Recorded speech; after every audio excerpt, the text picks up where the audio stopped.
And hey, I finally got the microphone working before I turned on. Hi, Chris. How are you today?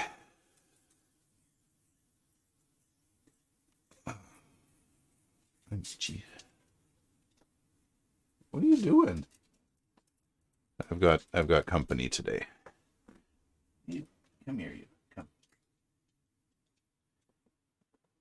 You come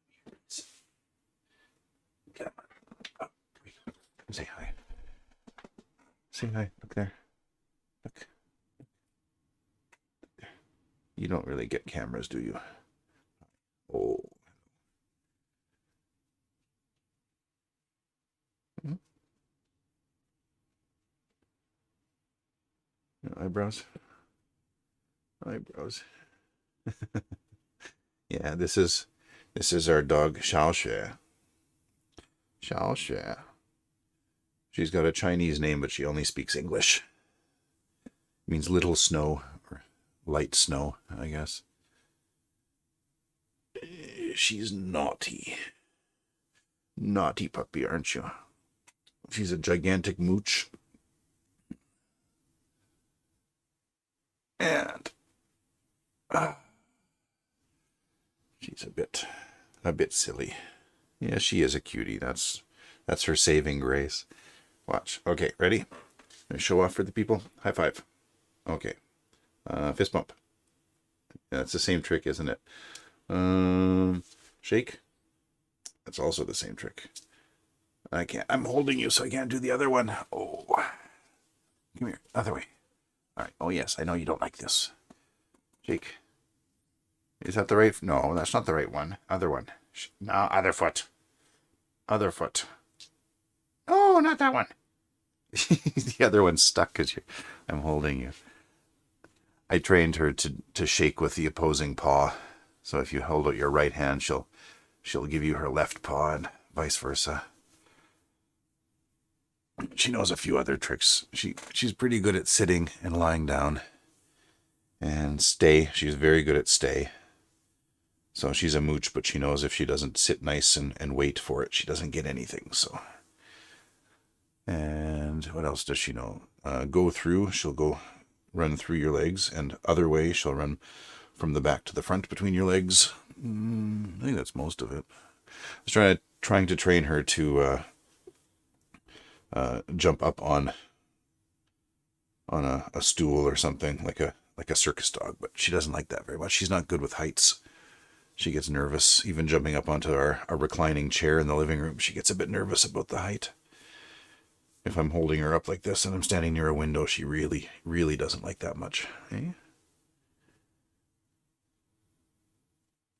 What are you looking at? You want to type some words on my keyboard? No, you don't. You don't know how to type. You don't know how to type. You could look up there, though. Look up there. See? What's that? What's that? What's that thing? What's that? You don't care. Yeah, it's one of my best tricks as well. The lying down as well, mostly. Oh, you eat cheese? You have your cheese today? You don't. Yeah, I know. You don't like being this way. You don't. You want to be the other way, don't you? You turning? You turning? You want to turn? We can turn if you want. Come on then. Oh, she's particular about some things. I'm not sure why. What do you figure? Should I put you down now? Go lay on your bed? No, that's going to cause problems. I'm just noticing my neighbors across the space here in the building across the way. One of my neighbors is doing some balcony renovations. I heard a cement saw going earlier. I have some voice recording to do today as well, so hopefully they're done soon. But I'm not going to hold my breath. It looks pretty involved. There's a steel framework going up. Dude. Uh, life in the jungle. Okay? So this is not a very comfortable way for you. I mean, you're comfortable. This is not a comfortable situation for me. I can't type like this. You need both hands to hold you up? Really? Really? Yeah, I know. You got itchy tummy. Everything itchy. All the time.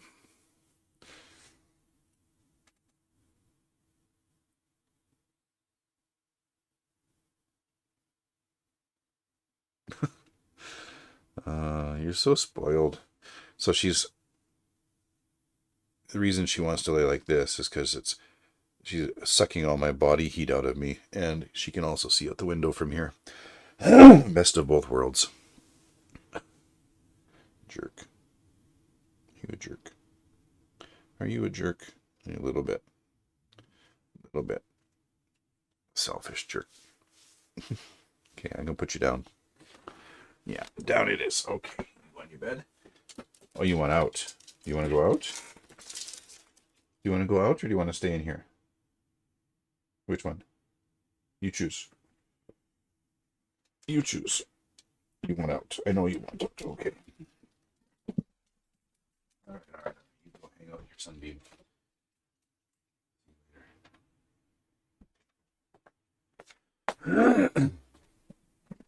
Yeah, she definitely wanted to go. She has a magnificent sunbeam in the living room at the moment, so off she went. You gotta take advantage of your sunbeams when you have the chance, right?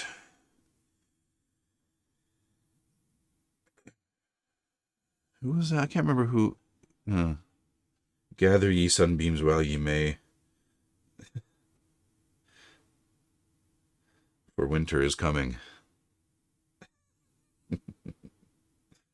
It is actually. It's very, very chilly here today. Oh, what are we talking about here? Let me. 7 degrees. 7 degrees today. Which, given that it was 20 in the low to mid 20s a couple of days ago, and it's supposed to go back up to, well, it's supposed to go up to 16 degrees today, and up to 18 tomorrow. Yeah, so a little cold snap this last couple of days, and then it'll warm up a little bit again. Same here, which the laying down or the winter is coming, the cold. Gather ye sunbeams while ye may.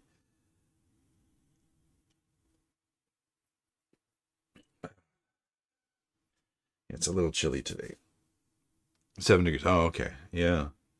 And I think it probably gets a bit colder where you are than it does where I am.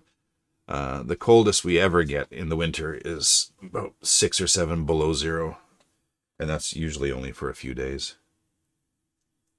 Usually. Okay, we're done with that. Oh, no, I'm not done with that. I forgot the thing.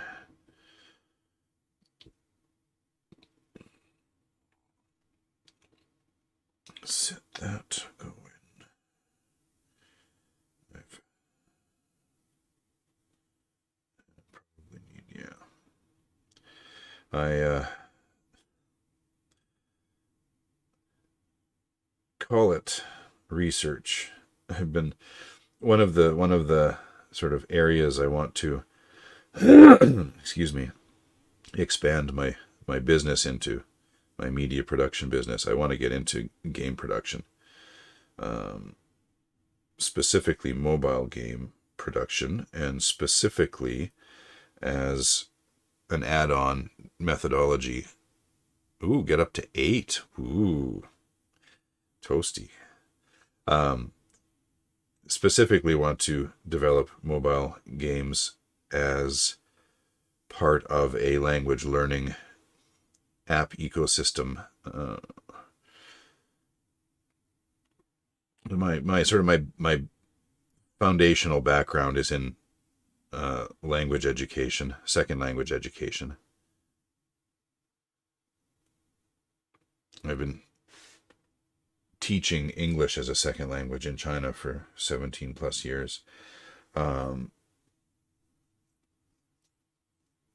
Chinese was my fifth language that I learned, that I studied. I haven't ever really studied Chinese. I just sort of picked it up by living here, but I'm starting because I can speak it okay. But oh, did I disconnect? I must have disconnected. Huh. Again with the connectivity, they're really messing around with VPNs these days, I think. Um, yeah, Chinese was number 5 for me, although I've only just started studying it because I can speak it, but my reading and writing are laughable. And I've got the vocabulary of a 6-year-old in a lot of ways. Well, Chris, English isn't your first language, presumably, so you'll understand this. But it's the concept of siloed language functionality. So within certain areas of vocabulary, my vocabulary is quite strong, actually. Things that I do regularly, shopping and basic conversation, food, stuff like that. But if I wander at all outside of those very specific areas, suddenly I'm an idiot. So I want to fix that, broaden my vocabulary considerably. Okay, that's done. And so part of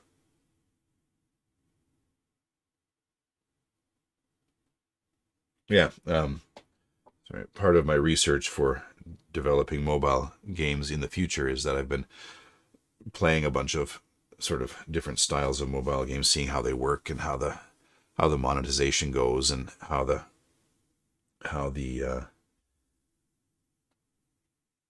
what's happening under the hood, basically game design stuff. And I've been sort of inferring a lot of that just by playing some of the more popular ones, like I can't even remember the names of some of them.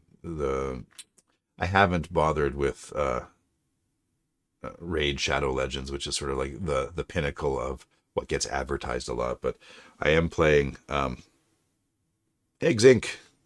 still. Still just sort of hammering away at that. And Clash Royale, I've been playing that lately too, mobile wise. Casual games that I can pop in for a few minutes, a few times a day, and make progress and sort of see. I'm mostly interested in the how they manage the artificial slowing down of progress, how they manage player progress and reward, because that's the part of it that I'm mostly interested in from a language education perspective. I want, Clash of Clans. Been playing that for about a month now, I think. I'm in the first legendary arena, the first ladder arena at the moment, sitting around 5,000 trophies, I think.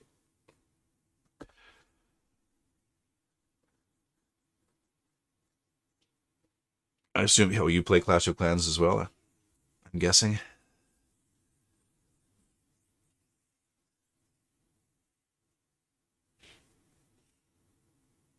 Mm. Yeah, so Chinese was number 5 for me, language wise.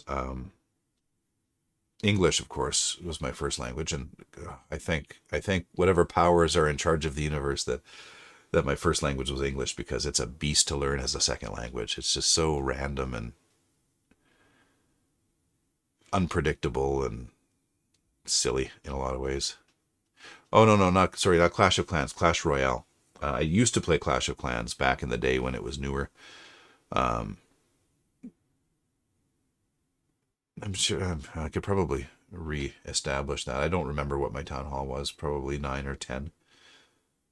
I had just gotten dragons. Hey, silent author. How goes? How goes? We're talking about mobile games and learning languages. Back in university, I studied Japanese and German. I got reasonably fluent in Japanese and just sort of basic touristy You know, competent tourist is what I would call it in German.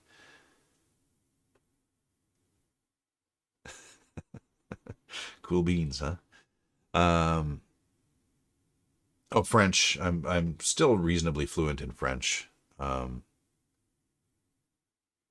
Although I'm told I have a strong Quebecois accent. Well, no surprise, I'm Canadian, and that's where I learned my French for the most part. But yeah, so yeah, I've studied languages. I've taught them for a long time, and I my plan is to put together a decent sort of app ecosystem for language learning that involves built-in spaced repetition software like Anki or Memrise or any of those apps for learning vocabulary, as well as a few other elements for. I want to work in some way to use an app to practice things like grammar and things like and to become more familiar with common usage and to communicate. Ah, c'est pas vrai ça. Pas un mot. Est-ce que tu comprends si je parle français, tu comprends qu'est-ce que ça veut dire? Yeah, I'm just showing off a bit now. I haven't spoken French in probably about 10 years, and before that for 15.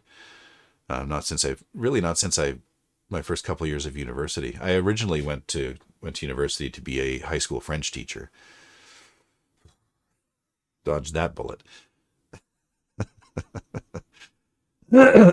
So yeah, I was fluent in it once upon a time. These days, I can chat a bit, and if I were to need to use it regularly, I could become fluent again fairly quickly, I think. But uh, yeah, I want to incorporate some broader app-based stuff for language learning besides just vocabulary acquisition, because that's where a lot of apps stop, because that's the easy bit. Memorizing words is, you can put that into an app fairly easily.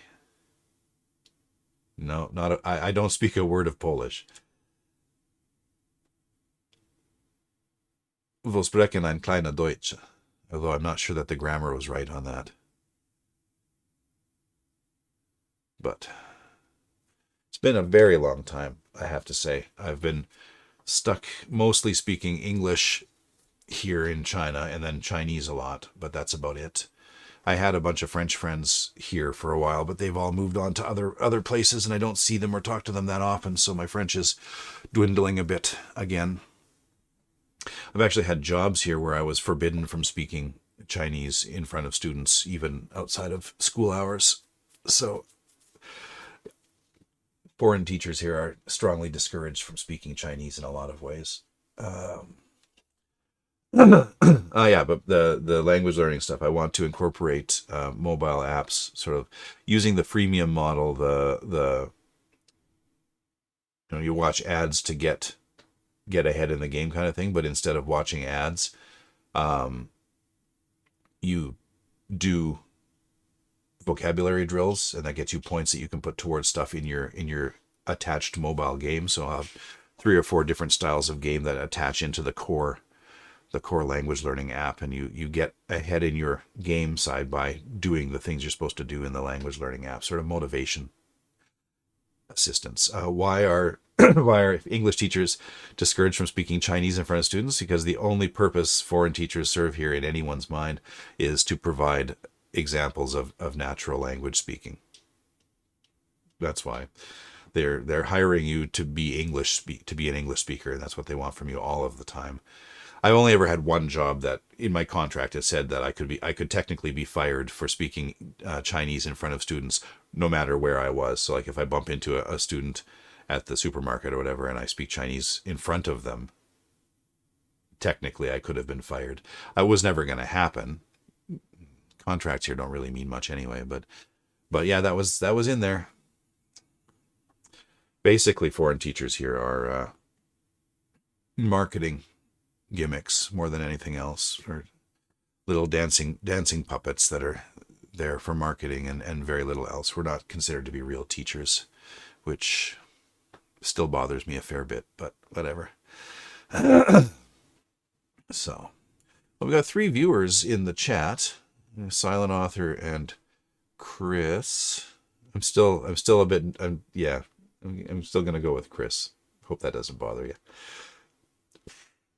Easier for my non-Polish speaking face to pronounce, I guess. Who else is there?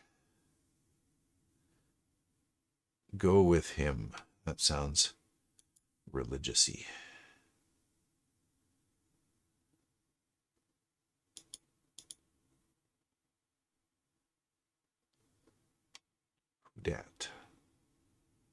Who dat?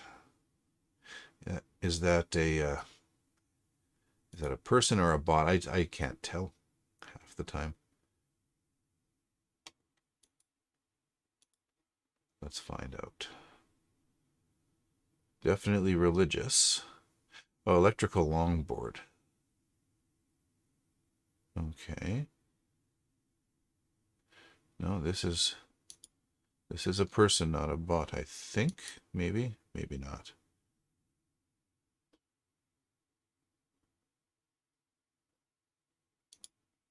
Hard to say. I can never tell. That name is familiar, though. I've seen it around somewhere.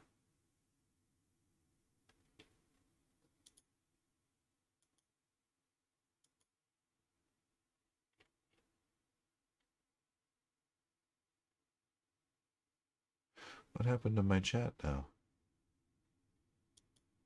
Oh, there we go. Okay.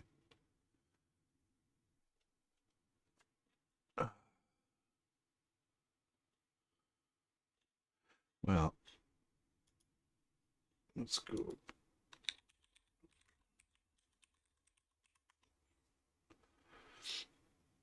Yeah, okay. So that is a bot.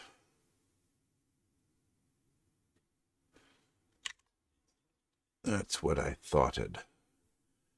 Oh, yeah, that's gonna cause problems.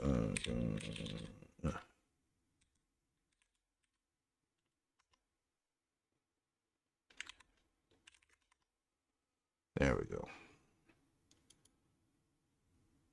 Oh, 16 Nini. Hello, Nini. Welcome back. So, yeah, I've decided to abandon NaNoWriMo again, possibly forever again, this time again. Too fed up with their nonsense. So, over the weekend, I tried to post some write-ins for Nano people, primarily for people in China, because we don't have a municipal liaison this year. There is no one heading up the effort in China this year, and all of China is one region. I mean, you've got, I think they have some larger cities divided up into sub-regions even. New York might be one region, but it might also be a couple based on boroughs or something. I don't know. But all of China is one region. I mean, fair enough. There aren't that many people in China doing nano. But given that a lot of the functionality of NaNoWriMo, like the meetups and write-ins and activities and stuff that you would do, are based on location, or historically based on location, having all of China be one region is a bit silly. It doesn't give us the tools to actually accomplish anything like you can do in other places. And then this year we don't even have a municipal liaison, so there's no one organizing anything, even virtual write-ins. And I mean, I tried to set up a couple, and I proposed them in the regional area with the button to propose an activity or an event, and all events have to be approved by the ML as a formality, but it's a formality that can't happen if you don't have an ML. So they just sat there in approval hell, not being approved because there's no one to approve them, and apparently nobody's bothering to look.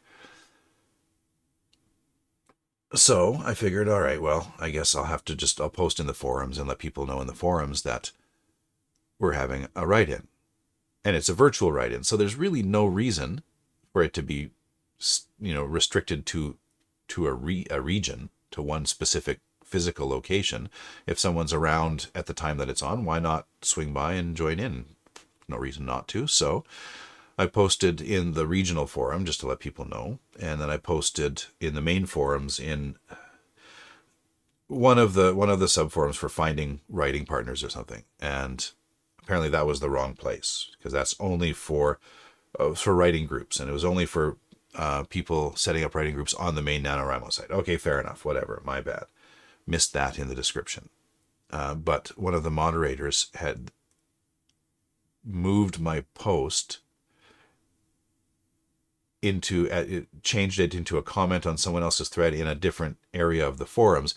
Someone was asking if anyone streams their writing on Twitch, and so I was planning to host the write-ins on Twitch, so they moved, because I said Twitch in my post, so it must belong in that Twitch thread. So they just shoved it in the Twitch thread. Well, it had nothing to do with the subject of that thread.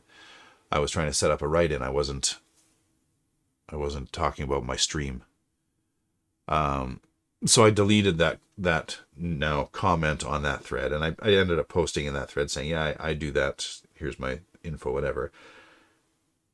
And I went into the main forums again, and I tried to find the correct place to put my post to arrange a write-in, and I thought I had, and so I posted again. And then they closed that thread down and chastised me in a very passive-aggressive, condescending way about, we have rules here and you have to follow the rules, and if you don't know where to post things, then don't post things. And it was really quite bothersome, actually. And so I responded to them and I said, no, read my bloody post, you dork. I'm trying to set up a write-in. We don't have an ML in our region, so the tools that are there that I'm supposed to be using don't work. So what am I supposed to do? I'd like to host a write-in. I'm hosting it on Twitch because I have all the tools I need to do it. I'm not promoting my Twitch stream. I'm not telling people to come watch me stream. That's not what I'm doing. And if you had read my post, you'd know that. And their response is basically, well, tough shit, we have rules, follow them. Effectively, that I'm paraphrasing there. But and so the first time you posted it was moved to the appropriate thread. I'm like, no, it wasn't the appropriate thread. And if you would think people who spend their time dealing with, writers and writing and you'd think their reading comprehension would be better. But the thing is, the same thing happened 3, 4, 5 years ago, whenever it was I was last kind of trying to get involved with Nano, because the tools they have don't work in China. It's just not functional. So I was trying to post some events or arrange some things for Chinese NaNoWriMoers a few years back, and they deleted all my posts and accused me of self-promotion and blah, blah, blah. I was like, you know what? Fine. To hell with you. Off you go. I'm done. And thought I'd try it again, and same thing happens. So you know what? If they want to guard their little fiefdoms and literally just get in the way of people trying to build a community, yeah, fine, let them. I'm done. So I will never involve myself with NaNoWriMo again, with the Office of Letters and Light, they call themselves. Pretentious pricks. I'm done. I'm still writing, and I'm still going to stream, and if there are people who want to do a word sprint or do some of that stuff, I'm there for it. I'm all good for it. Do I have... Is this... No, this is the old one. I wonder... Okay, so if I remove that... I like my other one better. Yes. I like my other one better. So let's see if I can find it.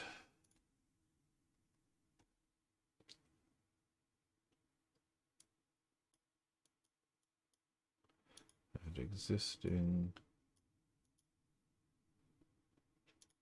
There we go. And for some reason, there we go. Okay. but I don't have anything on the clock because... All right, now I can adjust. Sorry, I probably bad form to do this while I'm actually streaming, but it's all good. I'm not gonna run a word sprint right now, but I had changed the formatting and stuff of it, so put the new one up here. I group those as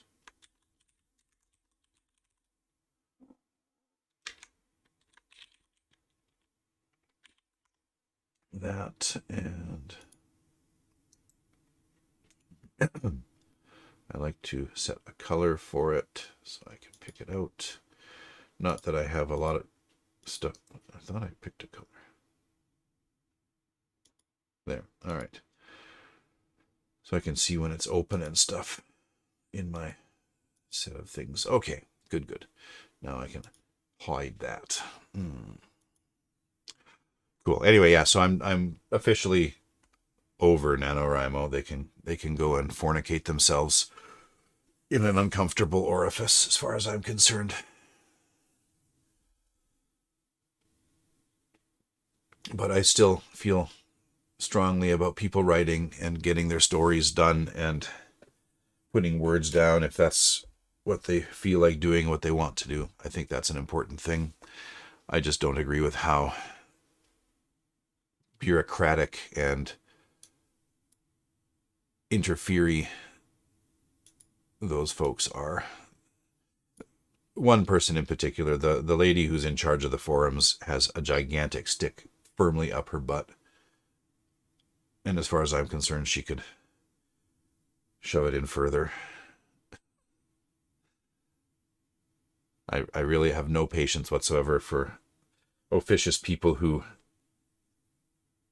get territorial about things for no particular reason. Anyway, that's all I have to say about that. Yeah, I'm really phlegmy today. Again, always phlegmy. Not sure why. I haven't done any writing yet today, have I? Suppose I should probably do that.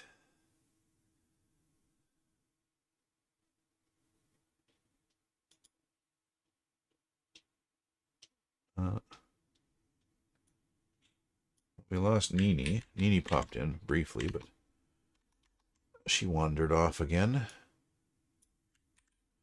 Is that a bot?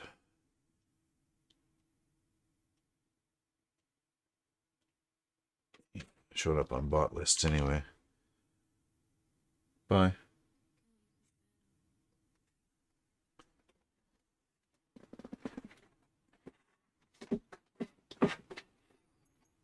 Just a small one, I assume.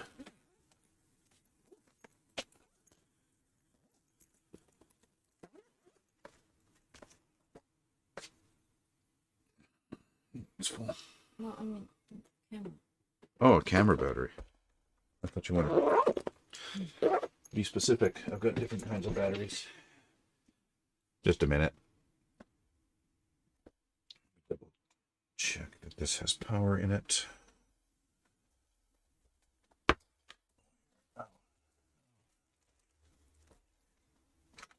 Where's my charger? No. 我要去洗个澡，等一下中午要跟他们吃饭，头发太油了。 Oh, here, go put this in the camera and see if it has 这样 power. 行吗？ I'm kind of midstream.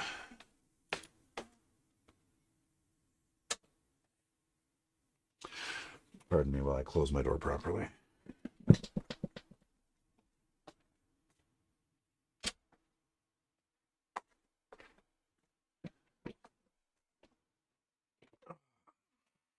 Yeah. Actually, give me a second. I gotta go deal with the thing. I will be back in a moment.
And I'm back. I'm sure there's a way to set up OBS Studio so that microphones and things get muted or unmuted depending on what setup you've got, what scene you're using. But I don't know how to do it, and I don't really care enough to find out. So, it's chilly today.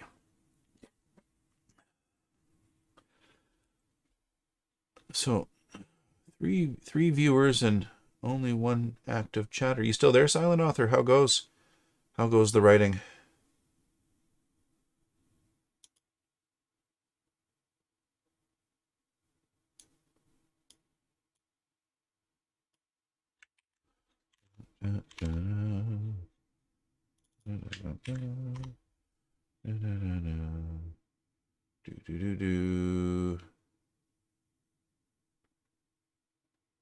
Probably also a bot. Not lots of bots on Twitch. I'm not sure why. What's the benefit? What's the advantage?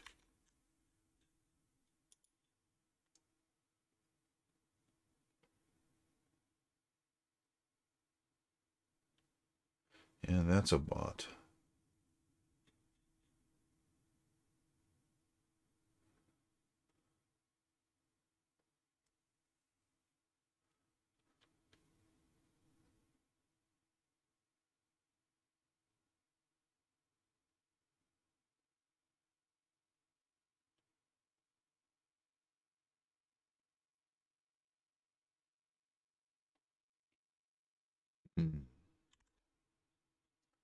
Yeah, I'm not sure what the point of being a bot is, but look at that.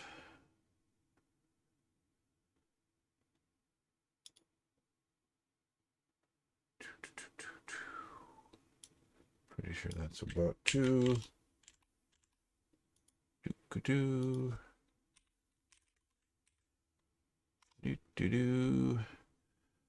I'm not sure what the benefit is of banning them either, but can't hurt, right? What am I doing? I don't know what I'm doing.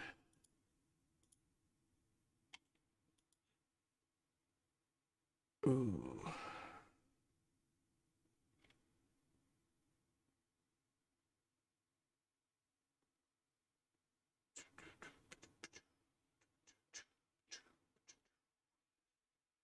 Yeah.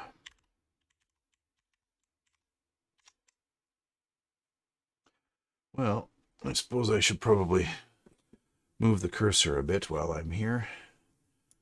I don't care. Don't care. Wow. Where is that froggy throat coming from? I don't care about Nano, obviously, but I do want to get some words written. And I would like to finish this story.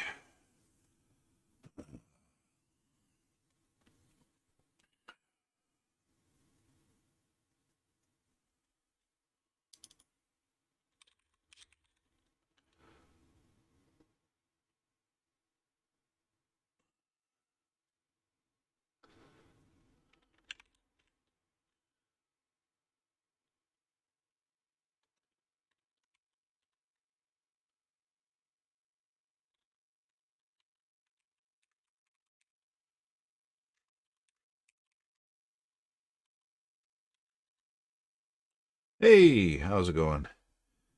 So how's your writing going? You getting words? Not much. My wife popped in, wanted batteries for her camera. I'm the tech lead, IT manager for the family. So another rewrite. Oh. Well, I mean, you do what you got to do. If you're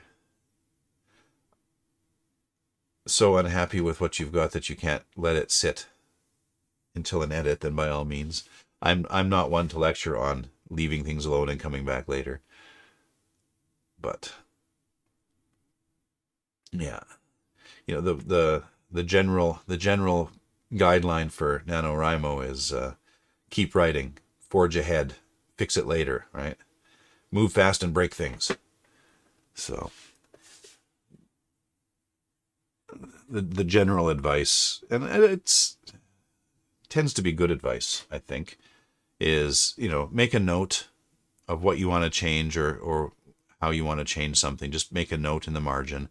If you're using Scrivener, you've got the notes section here. You've got your synopsis section. You can tell future you what you want to change and just change it later, because you never know, as you write further along in the story, you might come to a place where you don't want to make that change anymore, right? And then you're changing it twice, changing it 3 times, and probably never get finished, which is what's happened to me in the past every time I've tried Nano. So the general advice is, yeah, just make a note. Tell your future self what you want to change, but don't do the changes now. Just keep writing, keep moving forward, change it later. Which is what I'm actually doing this year as well with this story. There's a bunch of stuff that I want to go back over in the first section, in the setup section. And I'm resisting the urge to do that now. I want to forge ahead and get more new things written. But I can't stop myself completely. I only just now changed this sentence here before I continued on because I didn't like the way it read. So, you know, like I say, I'm not the one to be lecturing on the virtues of editing later. But given that you've already rewritten the first part of your story, or I don't remember if it was the first part of your story, but I assume the rewrite is that same section as before, where the parents die and your supervillain becomes a supervillain and all that. At some point, you should probably draw the line on the rewrites and move ahead with what you've got. But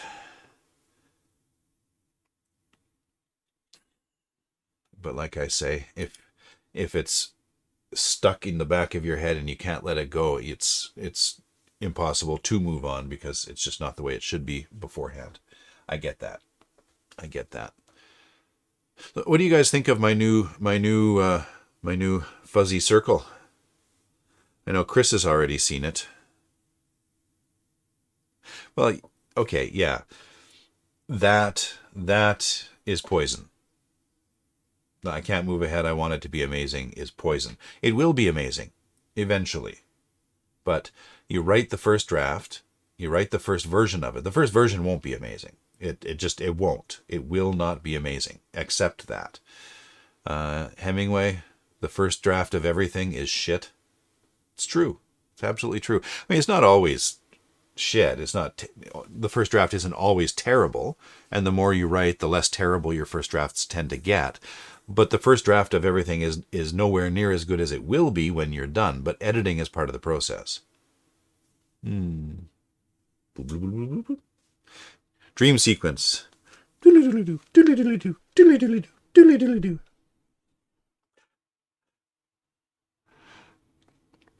I figure this is better than that rectangle I was using. I can also make my face a bit bigger, which, you know, is important apparently. You want your face as big as possible on the screen. Oh yeah, I suppose I could do that. I don't. Okay, I'll just switch over to the write-in. So for write-ins and stuff, I have. Are we on Sparks? Yeah.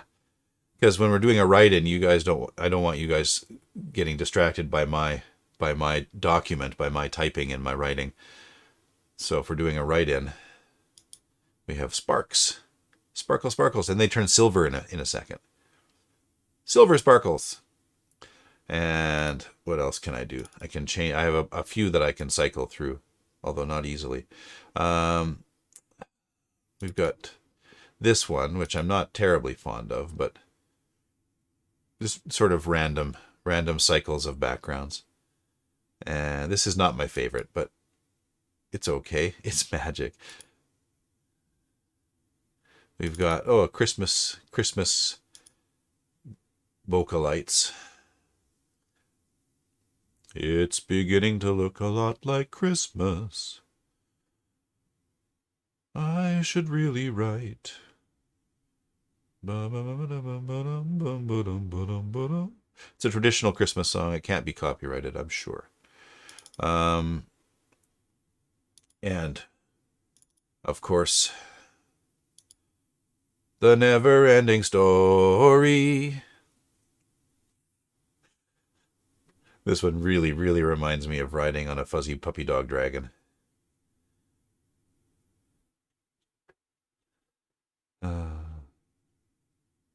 But I don't have one with snow falling. I wonder, actually. It wouldn't be too hard for me to...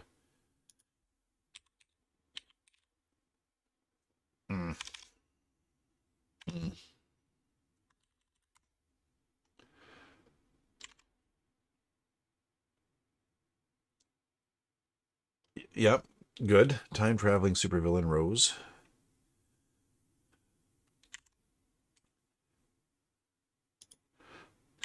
I'm going to find snow. Let me see what I can find. Video backgrounds. Snow.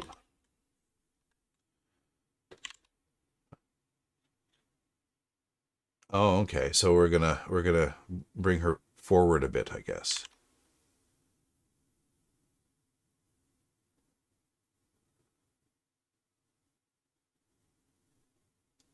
Well, okay, so I know that what you meant was that, but how can I resist this? And, oh, that's even better than the other one. All right. I have a paid membership at Storyblocks for stock footage and audio and images and things that I use for various projects.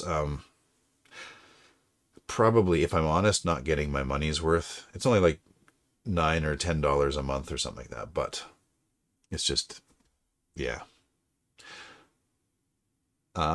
Consciously manipulate. So sounds like your supervillain, which you would think is your antagonist, is actually becoming your anti-hero. Is she sort of becoming the main character? She is the main character of your story, it sounds like. So I don't know if supervillain is the right terminology then. Maybe an anti-hero, right? A bad guy that we cheer for. All right, so I've got my snow for Chris. Let's pop over there. Do this. Okay.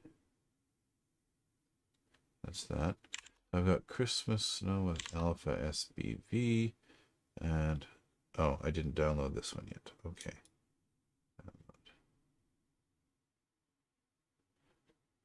Why aren't you downloading?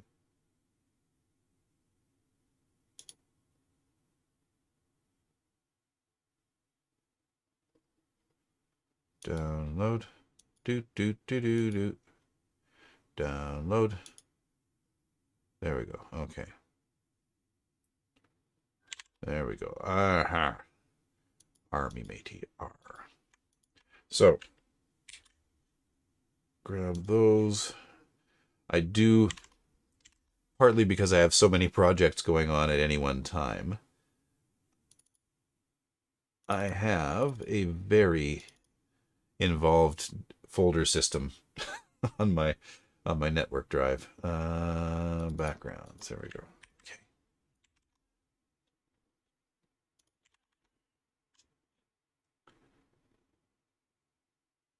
Oh no. I wasn't suggesting you remove her. Well, the thing is, the I Dream of Jeannie theme song is copyrighted. So if I were to say hum more than a few notes of it, or God forbid, play someone else's recorded version of it on the stream, I would end up with a copyright strike. 3 of those and I disappear from the world. So yeah, I thought about, there are options for royalty free streaming music for streamers, and I have considered it, but I don't. To be honest, I kind of like when I'm writing, I don't use music. I do when I'm writing off stream, when I'm working on something like, when I'm working on text, when I don't need to edit audio.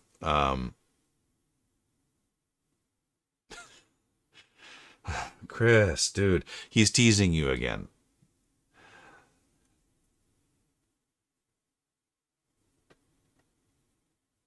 What was I saying? Oh yeah, the when I'm writing and not editing audio or editing video, where I need to listen to things.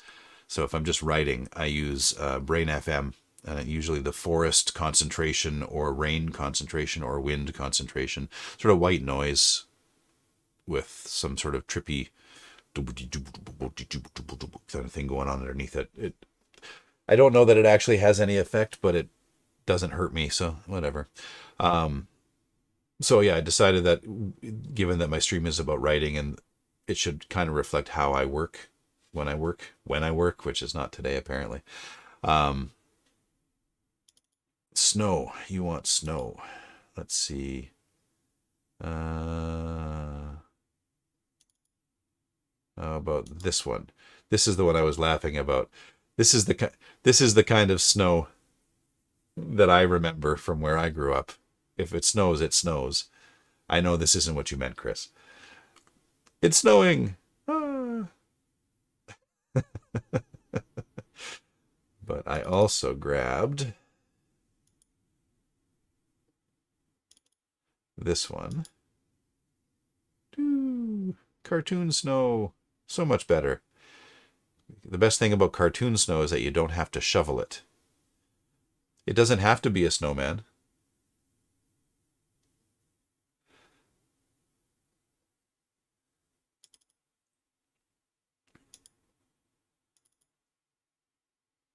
I got these ones too. This is a bit more backgroundy.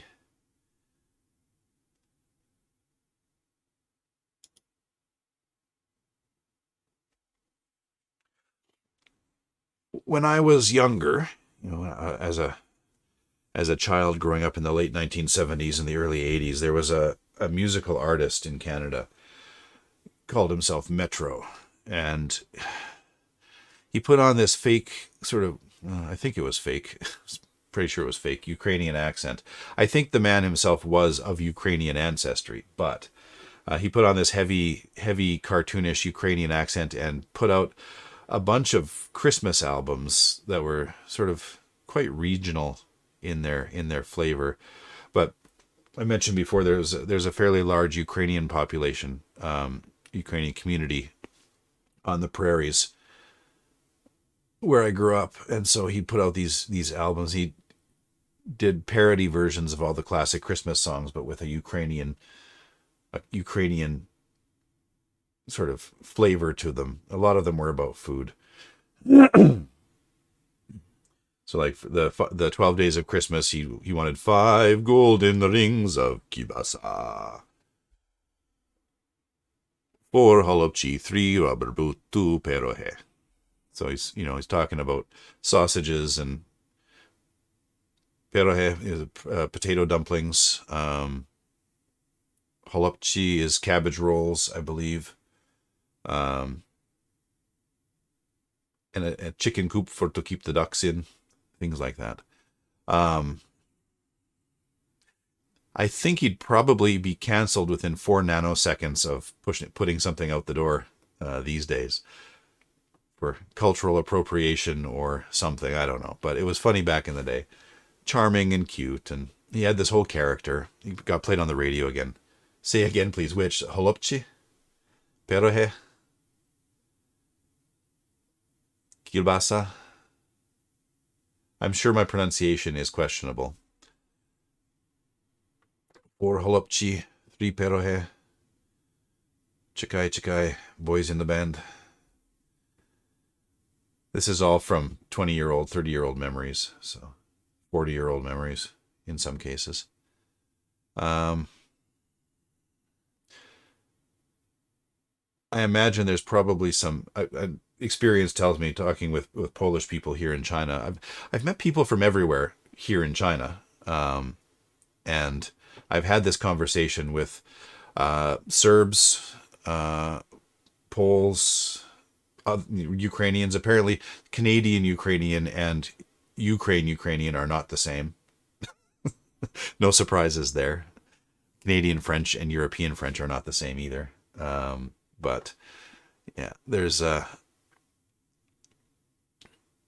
also a very large golubci. Yeah,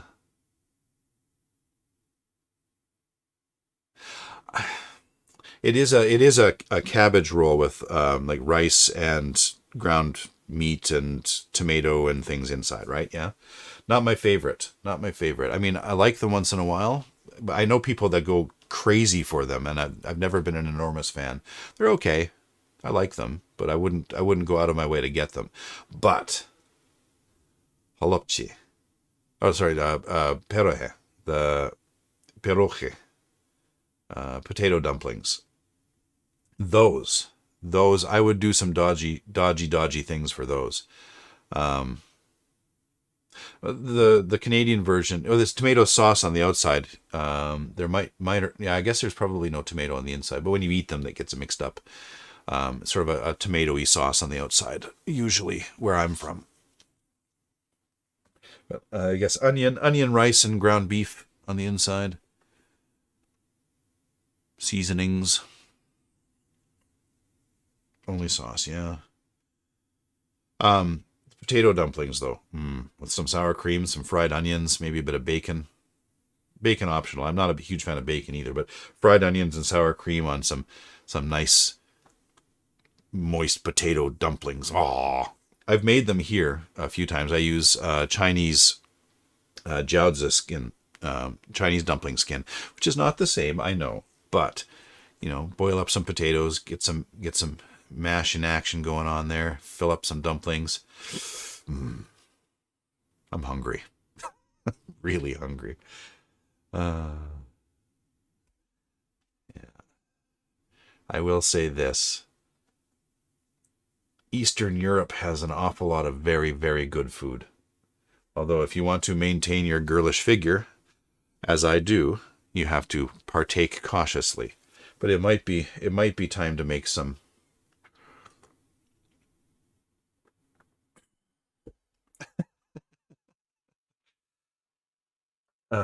well, you bake them with the sauce, right? You roll them up in a baking tray, sauce the top, put them in the oven, take them out when they're done, and eat.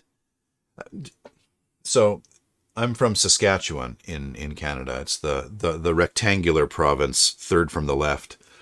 And there's such a large Ukrainian population there that pretty much every wedding I've ever been to has been in a community hall of some sort and has served Ukrainian food.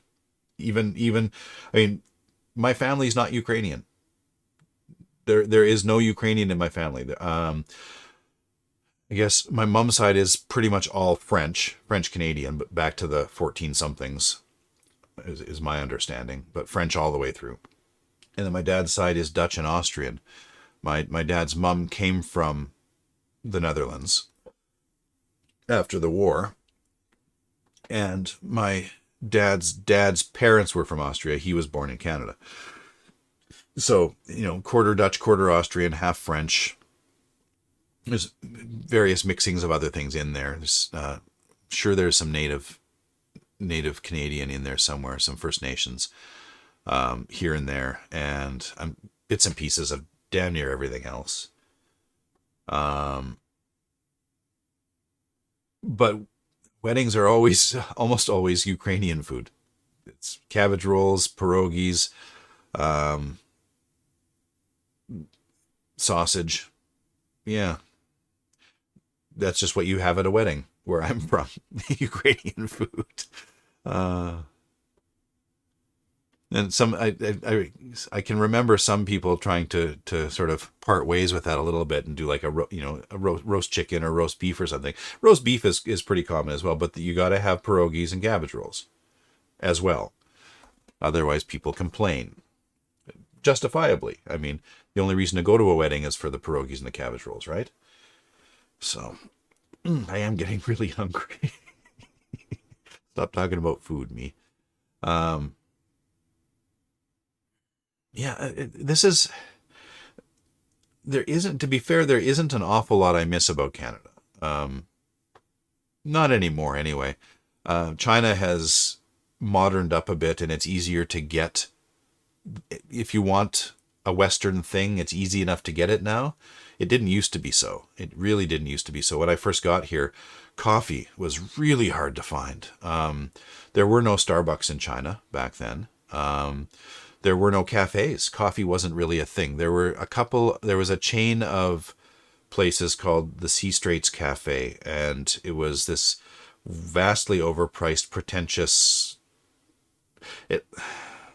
This might not mean anything to someone who hasn't been to China, but it looked like an open room, very gaudy, Baroque gilded karaoke bar, effectively. But it wasn't. It was meant to be a coffee shop or a cafe. It was all booths and things, not open seating, and there was always a piano, and there was almost always someone hammering out really bad Muzak versions of Carpenter's songs on the piano, entirely too loudly. And a cup of coffee was poorly made and would cost you 60 or 70 yuan, which was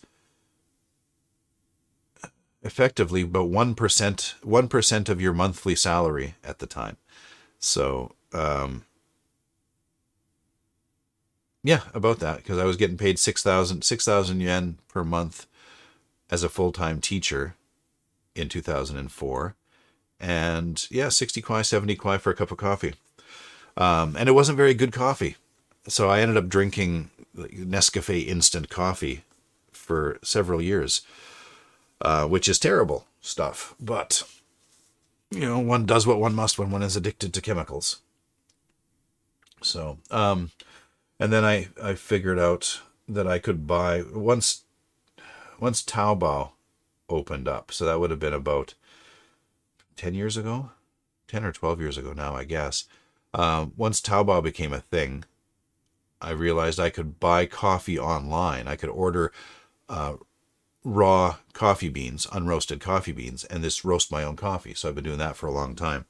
It's a lot cheaper. That's really the only reason I started doing it, and it's the main reason I continue doing it, because it's a lot cheaper. It does taste better. Freshly roasted coffee is always better than pre-roasted, because pre-roasted sits there for weeks and weeks and gets stale. Even if you don't know how to roast very well, fresh roasted coffee is almost always better than anything you could buy pre-roasted. And it's not that difficult, so I do that. But every other thing you could think of that you might want from other countries is attainable now, which wasn't always the case. So I don't really miss any stuff from Canada anymore. About the only thing I do miss is the multiculturalism that I grew up with there. Every family has its own sort of interesting mix of different cultures and different traditions, and there is no, having met a bunch of people from other countries living here and seeing the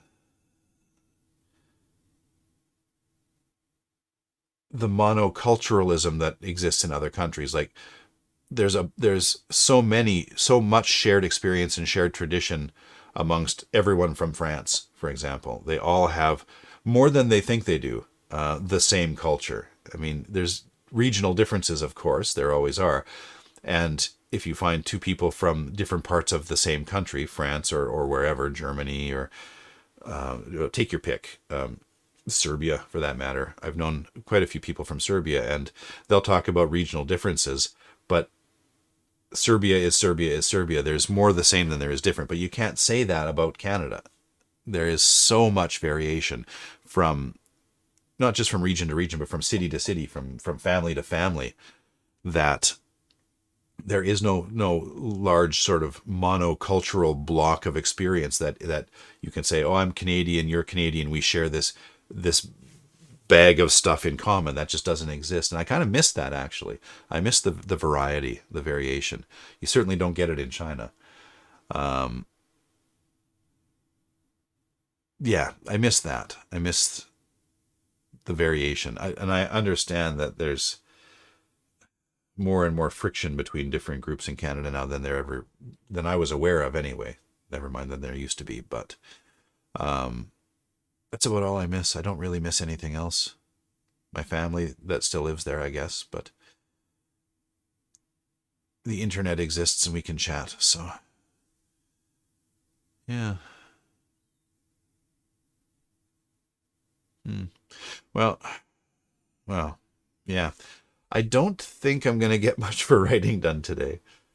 So, and I am very hungry now. All that talk about pierogies and cabbage rolls.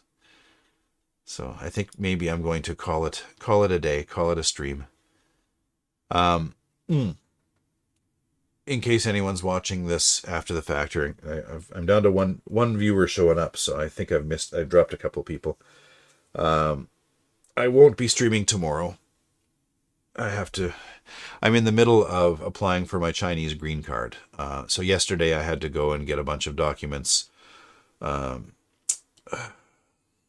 notarized and officialized and whatever, and that took most of the day. So I couldn't stream yesterday, and then tomorrow I'm heading down to the main office to submit my documents. So I won't be here tomorrow. Yeah, what's up? Ask away. I won't be here tomorrow. I'll just finish that thought while you're typing. But I should be back on Friday, my Friday, probably your Thursday. And I don't think I'm going to stream over the weekend, because my second write-in stream, nobody came, and I had a big sad and felt bad. So I just think I'll stick to the same times and the same days as I usually stream, and we'll see what happens there. Go ahead, ask your question, Silent Author.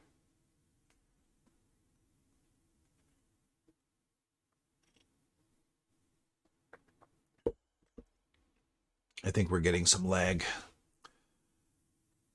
We must be doing.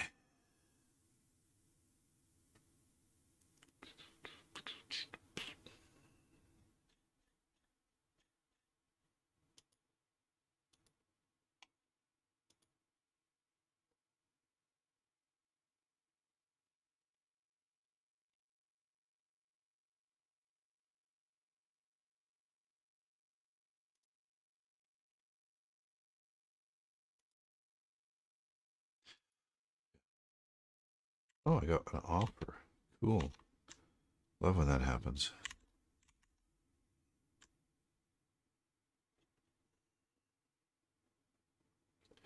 Oh, good. All right, so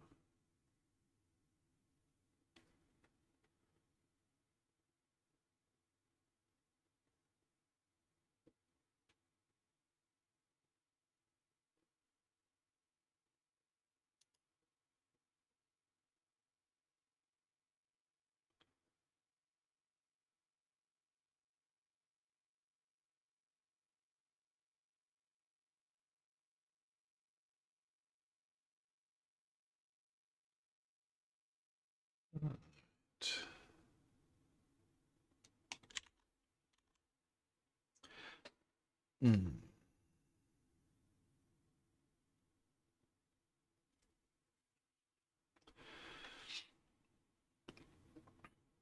I'm not sure I understand the question.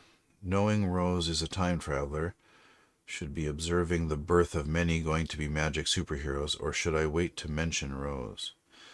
I'm sorry, dude. I don't understand the question. Do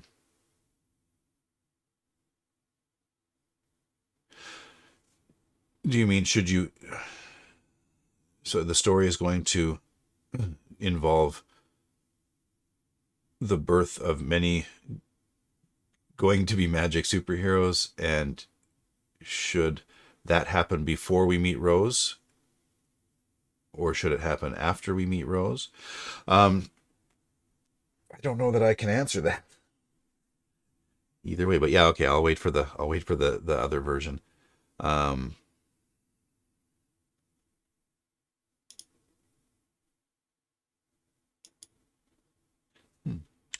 So I just saw that I was hired to narrate an audiobook. Hooray!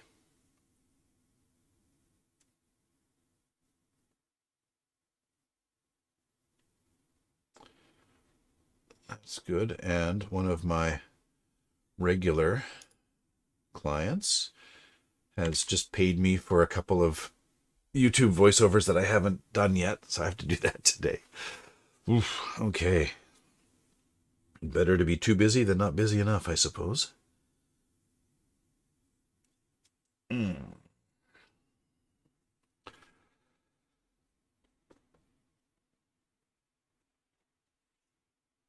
actually excited about the audiobook one. It's a serialized post-apocalyptic story, and the writing seems to be pretty solid, which in my experience isn't always the case. I've been hired to narrate a few things that the scripts that they give me are generally not very well written, which makes it difficult to narrate, difficult to voice over in many respects, because I have to fight against natural flow of language because they aren't following it. Okay, knowing Rose as a time traveler. Should we have a witness the birth of future in the future? Should I wait?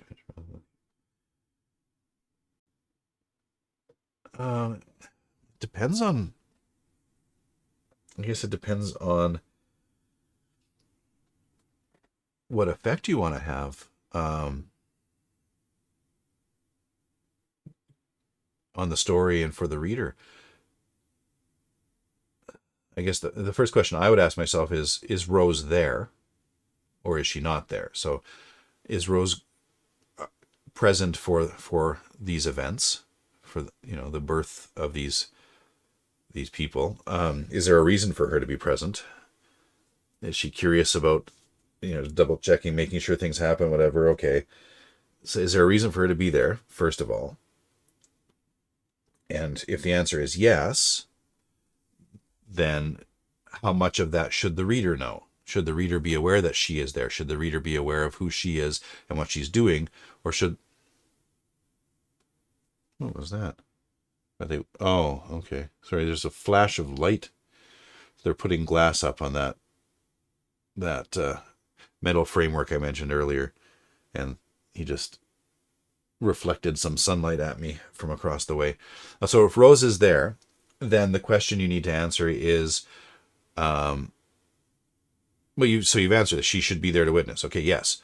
But does the reader need to know about that? Should the reader know about that? How much should the reader know about that?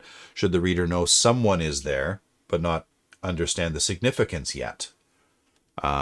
When and how you reveal information to the reader is a very important part of telling the story, of how you tell the story. So what happens is what happens, but what you show is not necessarily the same thing. What you relate to the reader is not necessarily the same thing. That is one of the key skills in storytelling. Not writing. I wouldn't call that a writing skill, but in storytelling, absolutely.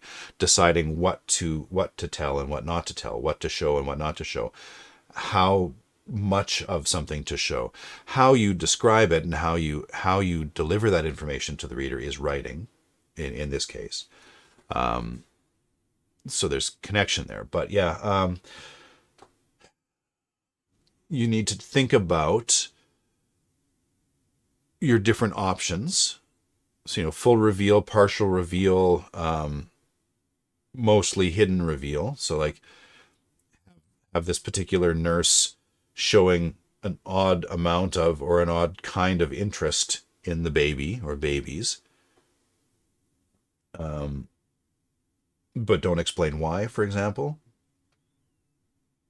Have her have her, weighing the baby and marking stuff on the chart and being quite satisfied that this one is healthier, something like that, where the reader knows something is up. There's something to pay attention to here, but we're not sure what it means yet. So they sort of bookmark that in their mind and keep their eyes open for later.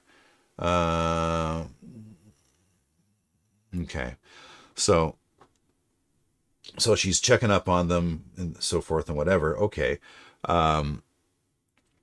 Yeah, no, you're going to have to decide how much of that to show the reader and what, in what way you're going to show that to the reader. And you should make that decision based on what effect you want to have for the reader. Do you want to have a surprise reveal, an aha moment when the reader realizes, oh, that's what oh, I get it now. Yeah. Cause that's a powerful thing. That's that reward for the reader, is important. You need to have those in your story, in some way at some time. Is this one of those times? I don't know. That's up to you.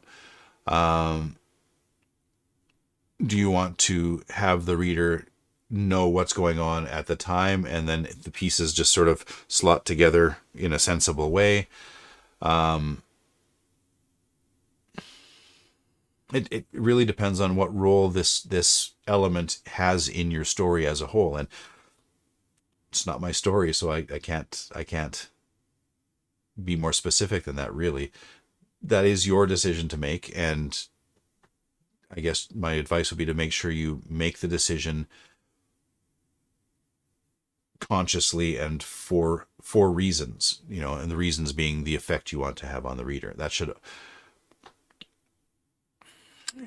the decisions we make in what to show, how to show, when to show it should always be based on the effect we want to have on the story and therefore on the reader. It is. Yeah, no, it is a lot to think about. You can make, not to put too much pressure on you, but you can make or break a story with this kind of thing. I've read stories where everything was just sort of bleh, here you go, this is what's happening. And they were dull. They were boring and dull and hard to get through because there was no surprise. There was no reveal. There was no suspense. There was no mystery, right? Okay, so this is maybe a bit R-rated of an example. It's not really, but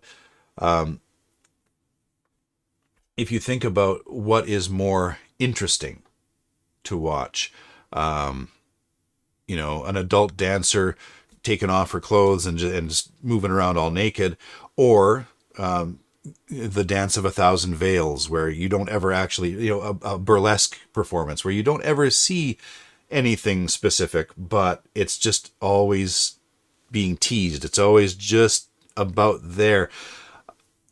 Most people, well, maybe not these days, hard to say, but generally speaking, the burlesque performance is much more interesting than the stripper, because there's anticipation, there's suspense, there's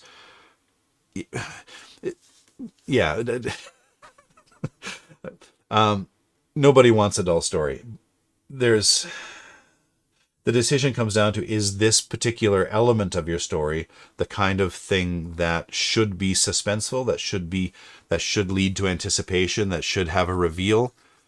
Yeah, exactly. It leaves room for the imagination. Imagination is the example that comes most immediately to mind. Christmas presents. Do you want to know what your Christmas presents are in the box before 2 weeks before you can open them?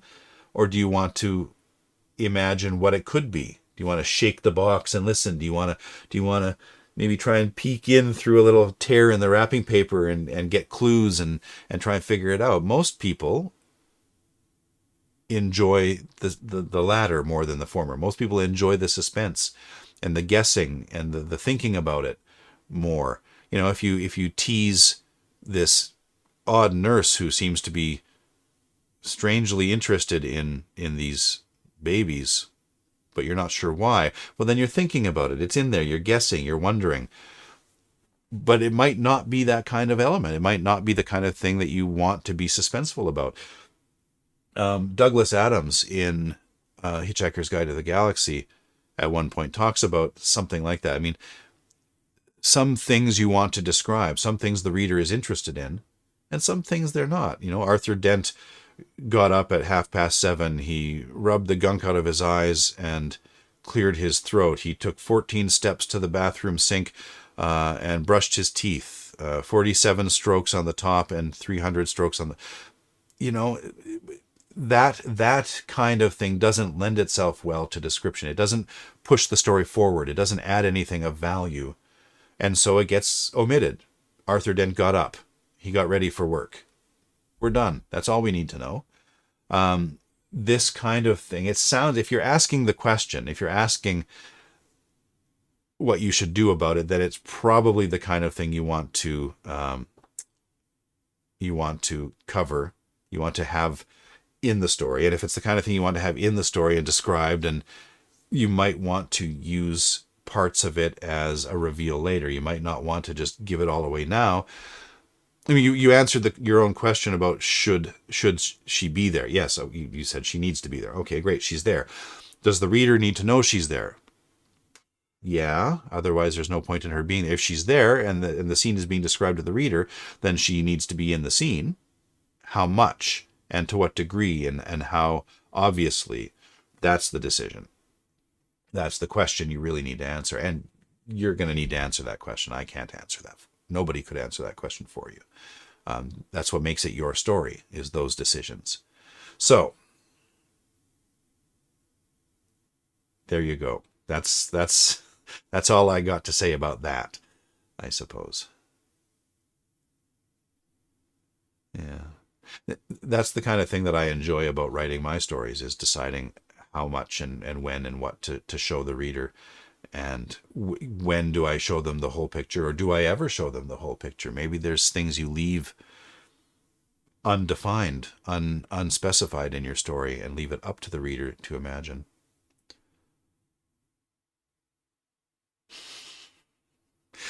Yeah, I'm not going to say that in the voice that you're thinking of, because Disney is very litigious. Pixar will come after me.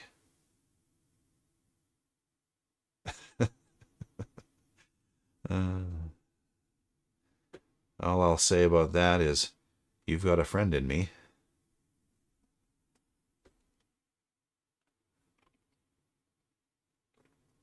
All right. I am going to wander away, I think. I've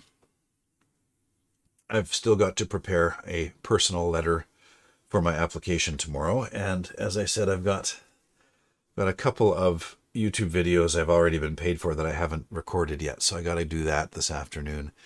And I've got a regular client audio book that I really need to get on and get recording so that I can edit it later. It's not due for another week or so, but I like to get ahead of the game on that. So, thanks for joining me, folks. I always appreciate the company on the stream. Yeah, no, I know. I'm so easily distracted. But I'm going to eat first and finish watching the finale of the Great British Bake Off, which I started earlier this morning.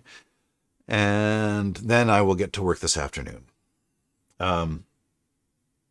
Yeah, so thanks for joining live. If you're watching this on the video replay. How much did I write today? I changed 5 words. I wrote nothing new. I haven't written anything today. I will be writing this afternoon, but probably not on this story. I've got some other stuff that I need to work on. I've got some nonfiction books that I'm publishing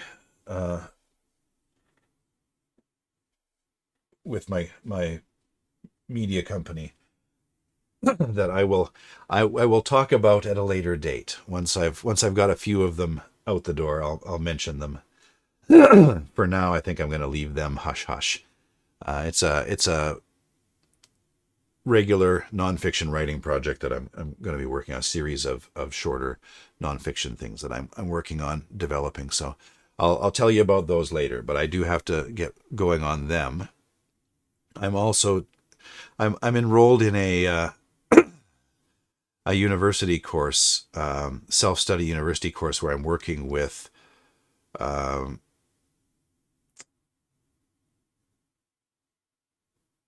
professor of creative writing to develop a series. I'll be working on a series of 3 connected novellas over the next month or two. And I may actually switch my stream to writing those once that starts. That won't start till December, but so that I may have to shelve good old Frank here for a little while. We'll see. Time is going to be an element there.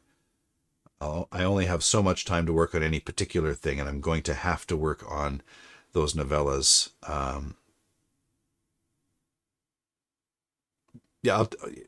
Remind me on Friday, and I'll tell you about the novellas.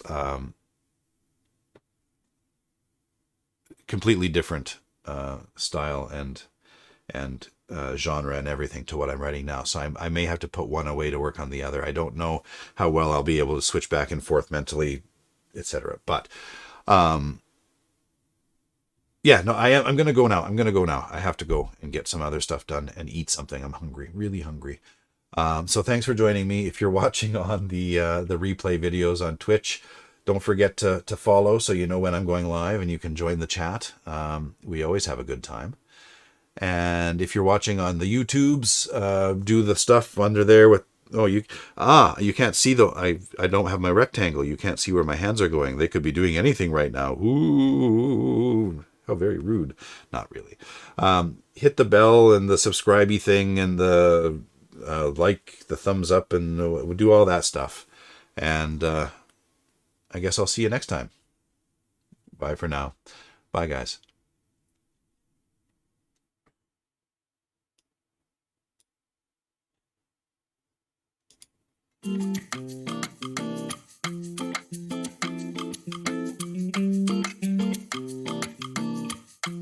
Oh, I just remembered I didn't do my book trailer this time.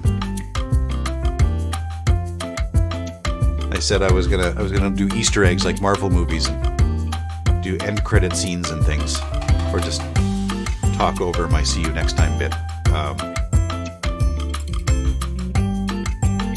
Should I do the book trailer? You two have both seen the book trailer already, haven't you? I think you have. I'm gonna do the book trailer.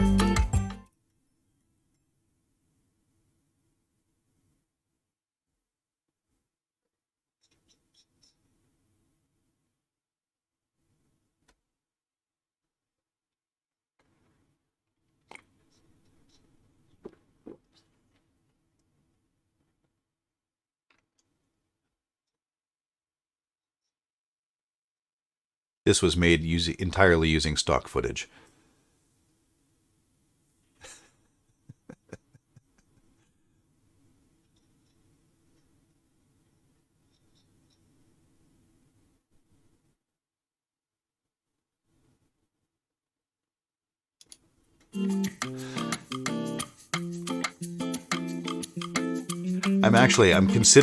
I'm seriously considering putting together some little video clips of my own to just throw in at the end for fun. I don't know. We'll see. Time. Always time. All right. I gotta go. Bye.